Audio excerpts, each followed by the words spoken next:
بسم اللہ الرحمن الرحیم۔ اگر آپ لوگ چاہتے ہیں کہ آپ لوگ اللہ تعالیٰ کی عظیم نعمت جو ہے وہ جنت آپ اس کو حاصل کریں تو اس کے لیے آپ کو دنیا میں محنت کرنی پڑے گی، 5 وقت کی نماز پڑھنی پڑے گی، قرآن پاک کی تلاوت کرنی پڑے گی، ہر برائی کو چھوڑنا پڑے گا۔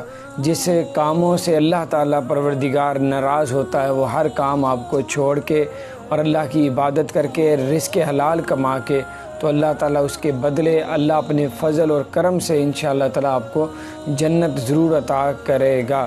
اس کے لیے بہت ضروری ہے کہ سستی بالکل نہیں کرنی، کیونکہ کسی وقت بھی موت کا ذائقہ یعنی کہ انسان چکھ سکتا ہے اور کبھی بھی اس کو موت آ سکتی ہے۔ کوئی کنفرم ٹائم نہیں ہے کہ اس وقت موت آئے گی، کوئی پتہ نہیں۔ جوان بھی جا رہے ہیں، بچے بھی جا رہے ہیں، بڑھاپے میں بھی لوگ مر رہے ہیں۔ ہر انسان نے موت کا ذائقہ چکھنا ہے، ہر انسان نے مٹی کے پیٹ کے اندر ضرور جانا ہے۔ تو اس لیے 5 وقت کی نماز پڑھیں، اور تاکہ نماز پڑھیں گے تو اللہ قرآن میں ارشاد فرماتا ہے نماز اور صبر سے اللہ سے مدد مانگو، اور جو نماز پڑھتا ہے اور صبر کرتا ہے اللہ تعالیٰ اس کی ضرور مدد کرتا ہے۔ تو اللہ تعالیٰ نے خود قرآن پاک میں حکم دیا ہے، تو اس پہ عمل کریں تاکہ اللہ تعالیٰ ہم سب کی مدد فرمائے۔ اور اگر آپ چاہتے ہیں کہ یہ بیماریاں پوری دنیا سے وبا ختم ہو تو اللہ تعالیٰ سے استغفار کریں، اللہ سے اپنے گناہوں کی معافی مانگیں۔ دیکھیں پوری دنیا میں اتنے گناہ ہو رہے ہیں، آپ دیکھیں شام میں، فلسطین میں، برما میں اور کشمیر میں اور بہت مختلف مسلمانوں پہ ظلم کیے جا رہے ہیں، اور جہاں پہ ظلم نہیں ہو رہا جیسے پاکستان ہے اور اس طرح کے اور ملک ہیں وہاں پہ بے حیائی پھیلی ہوئی ہے، وہاں زنا ہوتا ہے، وہاں پہ چوریاں ہوتی ہیں، وہاں پہ شراب پی جاتی ہے، وہاں پہ جھوٹ بولا جاتا ہے، وہاں لوگوں کے ساتھ فراڈ کیا جاتا ہے۔ وہاں پہ ان ملکوں میں جو ہے اگر دوسرے کافر نہیں کرتے تو یہ انسان خود اپنے اوپر ظلم کرتا ہے، جادو ٹونوں میں پڑا ہوتا ہے، حسد کرتا ہے، کینہ رکھتا ہے ایک دوسرے کا۔ تو اس لیے پھر عذاب اس طرح کے مسلط کر دیے جاتے ہیں، یہ ہمارے گناہ ہیں جو ہمارے سامنے آ جاتے ہیں۔ اس لیے تو فرمایا ہے کہ جتنے بھی اللہ تعالیٰ کی جو آپ کو نعمتیں ملتی ہے وہ آپ کو اللہ تعالیٰ کی جانب سے ملتی ہیں، اور جتنی بھی آپ کے پر جو مصیبتیں ہم پہ مصیبتیں مسلط ہوتی ہیں وہ ہمارے گناہوں کا جو ہے وہ ہمارے گناہ ہمارے آگے آ جاتے ہیں۔ تو اس لیے تو 5 وقت کی نماز پڑھیں، روزانہ قرآن پاک کی تلاوت کریں تاکہ ان نعمتوں سے اس عبادتوں سے اللہ تعالیٰ ہمیں جنت ضرور عطا فرمائے گا، کیونکہ نبی پاک صلی اللہ علیہ وآلہ وسلم نے ارشاد فرمایا جو 5 وقت کا نمازی ہوگا، 5 وقت کی جو نماز پڑھے گا اس کی روح آرام سے قبض کی جائے گی۔ جو 5 وقت کا نمازی ہوگا قبر میں نرمی سے حساب کتاب لیا جائے گا۔ جو 5 وقت کا نمازی ہوگا اس کے لیے سب سے بڑا انعام یہ ہوگا کہ قیامت کے دن اس کو اللہ تعالیٰ کا دیدار نصیب ہوگا۔ سبحان اللہ۔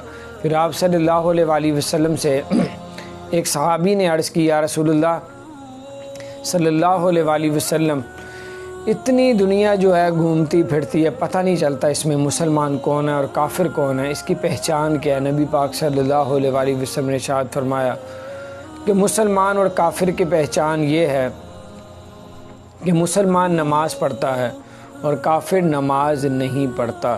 پھر آپ صلی اللہ علیہ وآلہ وسلم نے ارشاد فرمایا مومن اور کفر کے درمیان نماز کا فرق ہے، جس نے نماز چھوڑی وہ کفر میں چلا گیا۔ تو کفر نہ کریں، نماز پڑھیں تاکہ اللہ تعالیٰ ہم پہ کرم فرمائے۔ یہاں تک فرمایا ہے کہ جس نے ایک نماز چھوڑی اس کو مرنے کے بعد 1,84,00,000 سال جہنم کی آگ میں جلایا جائے گا۔ توبہ نعوذ باللہ۔ جس نے 5 نمازیں چھوڑی تقریباً 9 کروڑ سال اس کو جہنم کی آگ میں جلایا جائے گا۔ اس وقت مہلت نہیں ملے گی، ابھی دنیا میں رہ کے اللہ کے آگے جھک کے اللہ سے معافی مانگ کے اپنے پچھلے گناہوں کی بھی اللہ کی جنت میں داخل ہو جائیں گے اللہ کے فضل سے۔ اگر ٹائم ضائع کرتے رہیں گے تو بعد میں ابھی آپ کے پاس ٹائم نہیں ہے نماز کا، پھر بعد میں آپ کہیں گے اے اللہ میں نماز کے لیے ہر وقت مصلی میں بیٹھا رہوں گا، مجھے ایک بار دنیا میں بھیج دے، دوبارہ مہلت نہیں ملے گی۔ ابھی موقع ہے، آپ ان چند سال کی زندگیوں میں، چند مہینے، چند سیکنڈ کی زندگی کے اندر رہتے ہوئے اللہ کی عبادت کریں۔ پھر نبی پاک صلی اللہ علیہ وآلہ وسلم نے ارشاد فرمایا نماز میری آنکھوں کی ٹھنڈک ہے، نماز دین کا ستون ہے، نماز جنت کی کنجی ہے۔ نماز مومن کی معراج ہے۔ پھر آپ صلی اللہ علیہ وسلم نے ارشاد فرمایا مومن اور کفر کے درمیان نماز کا فرق ہے کہ جس نے نماز چھوڑی وہ کفر میں چلا گیا۔ پھر نبی پاک صلی اللہ علیہ وسلم نے ارشاد فرمایا کہ بے نمازی کو اس کی روح جو ہے وہ بڑے دردناک طریقے سے قبض کی جاتی ہے اور حساب کتاب سختی سے لیا جاتا ہے قبر میں، اور بے نمازی کو اللہ تعالیٰ قیامت کے دن اس کے ساتھ کلام نہیں کرے گا۔ اور بے نمازی کے بارے میں اتنی حدیثیں ہیں، اور قرآن پاک میں آپ سنیں، قرآن پاک میں اللہ تعالیٰ نے 700 مرتبہ حکم دیا نماز پڑھو، نماز قائم کرو، نماز پڑھو، نماز قائم کرو۔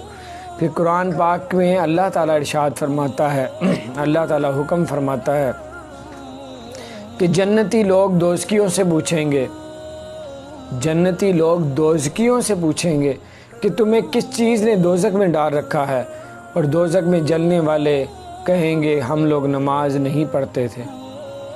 نماز کے بغیر اگر آپ سوچتے ہیں کہ کامیاب ہو جائیں گے، کبھی کامیاب نہیں ہو سکتے، کبھی آپ کو سکون کی نیند نہیں آ سکتی۔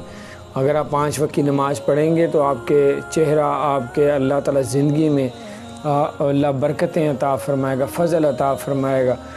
اور حضرت سیدنا شیخ عبد القادر جیلانی غوث اعظم رضی اللہ تعالیٰ عنہ فرماتے ہیں جو بے نمازی ہے اس کو مرنے کے بعد غسل نہ دو۔ حضور غوث اعظم فرماتے ہیں جو بے نمازی ہے اس کو مرنے کے بعد کفن نہ دو۔ حضور غوث اعظم فرماتے ہیں جو بے نمازی ہے اس کو مرنے کے بعد مسلمان کے قبرستان میں بھی نہ دفناؤ۔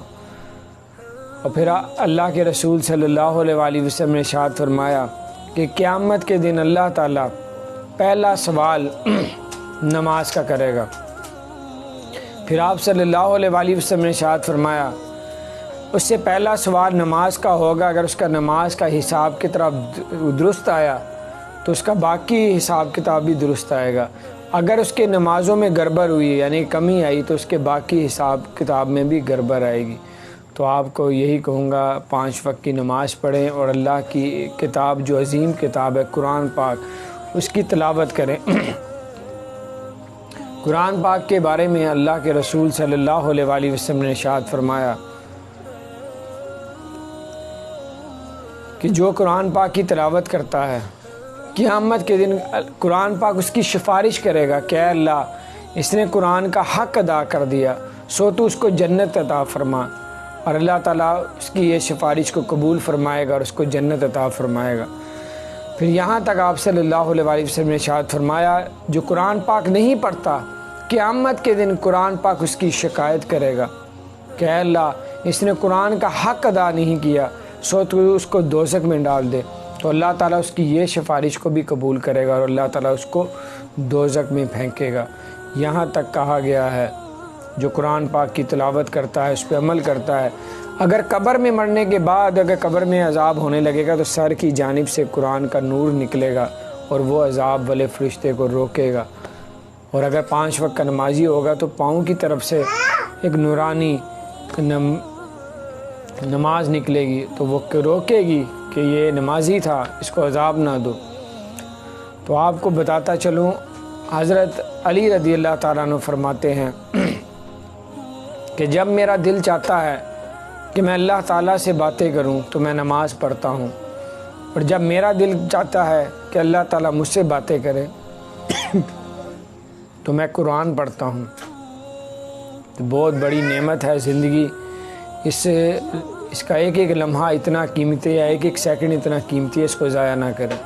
اللہ کی عظیم کتاب قرآن پاک میں عمل کریں، قرآن اور سنت پہ عمل کریں گے تو انشاءاللہ اللہ تعالیٰ آپ کو کبھی گمراہ ہو ہی نہیں سکیں گے، نہ گمراہ اللہ تعالیٰ آپ کو ہونے دے گا، چونکہ اللہ کے رسول نے فرمایا جس نے قرآن اور سنت پہ عمل کیا اس کو کوئی گمراہ نہیں کر سکتا، اس کو کوئی ہلاک نہیں کر سکتا۔ تو اس لیے آپ لوگ 5 وقت کی نماز پڑھیں تاکہ اللہ تعالیٰ آپ سب پہ اور ہم سب پہ اپنی رحمت اور فضل فرمائے، اور زندگی کا کوئی بھروسہ نہیں کہ کس وقت روح قبض ہو جائے۔ تو آپ لوگ 5 وقت کی نماز خود بھی پڑھیں، اپنے گھر والوں کو بھی پڑھائیں۔ اللہ کے رسول نے فرمایا جب بچے کی عمر 7 سال ہو جائے تو اس کو پیار سے نماز پڑھائیں، اور جب بچے کی عمر 10 سال ہو جائے نماز نہ پڑھے تو اس کو مار کے نماز پڑھیں، خود بھی 5 وقت کی نماز پڑھیں، اپنے گھر والوں کو، اپنے بیوی بچوں کو، اپنے ماں باپ کو، سب نمازی بن جائیں، تاکہ آپ جنت اللہ کے فضل و کرم سے، اللہ کی رحمت سے، اللہ کے احسان سے اللہ آپ کو جنت الفردوس عطا فرمائے گا۔